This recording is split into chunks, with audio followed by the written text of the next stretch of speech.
qui est devant vous est un soldat de 41 ans, un lieutenant de réserve en partance pour défendre la patrie. Je m'appelle Bertrand Constant, j'ai passé 8 ans dans l'armée de terre et aujourd'hui je suis comédien, scénariste et réalisateur. Je joue au théâtre ou dans des films de cinéma ou de télévision.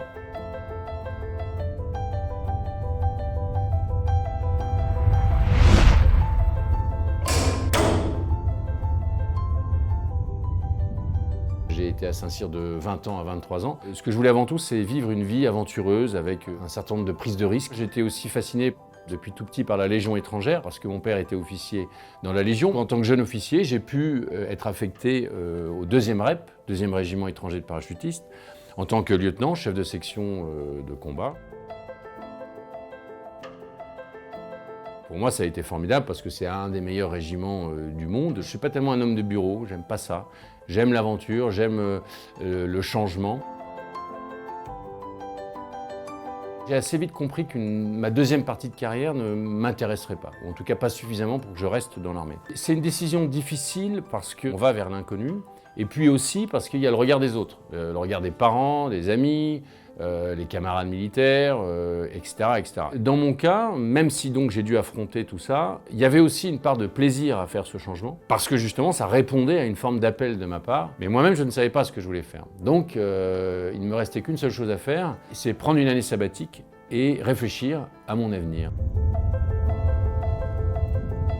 Ma première démarche, moi, ça a été de prendre des cours de théâtre, même si j'avais l'instinct de vouloir devenir comédien, que j'avais donc mûrement réfléchi pendant 1 an. Je n'avais jamais pratiqué le théâtre. J'avais envie de devenir comédien. Je l'ai exprimé à mon adolescence et jamais osé. Je faisais autre chose, beaucoup de sport, beaucoup d'autres activités, et je ne l'ai jamais pratiqué. Mais j'en rêvais, ça c'est sûr. Donc j'ai fait à ce moment-là beaucoup de courts-métrages. J'ai joué dans des petites pièces, dans des tout petits théâtres parisiens, où on n'était pas payé pour jouer. Plus évidemment mon dynamisme dans ma recherche d'emploi, de rôle, parce qu'il ne faut jamais s'arrêter, hein, c'est un métier très complexe, très difficile. Et puis petit à petit, le métier, je l'ai déjà moi mieux compris.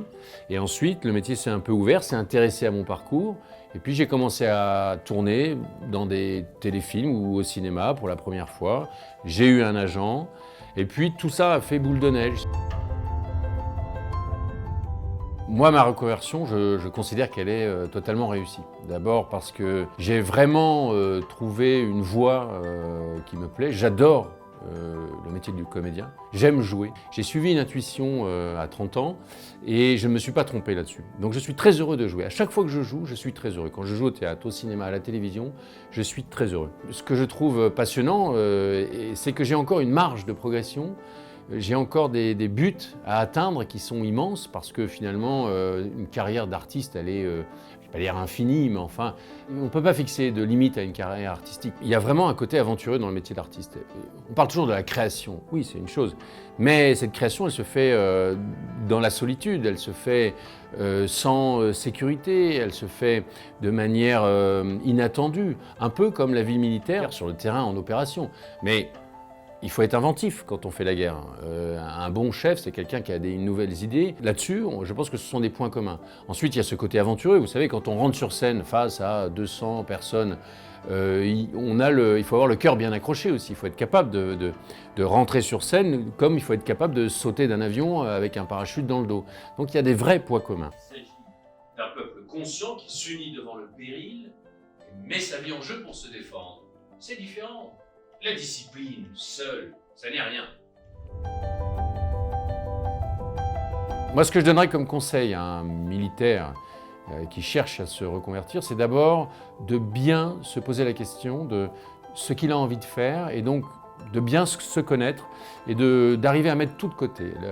La pression de la société, son ancienne vie, ce que pensent les militaires en règle générale de la vie civile, de mettre tout à plat, de se vider la tête pour vraiment laisser remonter à la surface de son cœur et de son cerveau ce qu'il a au fond de lui, ce qu'il a vraiment envie de faire. Donc tout est possible, il faut simplement être très lucide sur soi et y croire. Quand on est dans une démarche de reconversion, qu'on veut quitter l'armée, il y a un problème très important, c'est de pouvoir dédramatiser cette démarche. Cet élève dispose, à n'en pas douter, de facultés qu'il est, je dirais, de notre devoir de faire éclore. Vous pensez à un changement d'orientation, monsieur Naudy ? Oui, c'est cela, oui, un changement d'orientation. Et si un organisme comme Défense Mobilité peut accueillir le militaire qui veut partir, l'accueillir sans jugement, en le laissant parler, exprimer ce qu'il a envie de faire, même si le projet paraît totalement éloigné de la carrière militaire, ça c'est vraiment un bon point à la fois pour l'institution militaire, mais aussi pour le militaire qui veut se reconvertir. Nous tâcherons de nous faire amis de la vérité, de toute la vérité. Et s'il le faut, dire bêtement la vérité bête, ennuyeusement la vérité ennuyeuse. Et ça, si ça peut exister, cette ouverture d'esprit, ce sas dans lequel le militaire va se sentir libre, serein, d'exprimer son désir de quitter l'armée et d'exprimer surtout la voie vers laquelle il veut aller, qui peut surprendre parfois, mais peu importe. S'il y a des gens qui peuvent l'accueillir dans cette démarche, alors là, on aura réussi l'accompagnement des militaires qui veulent se reconvertir.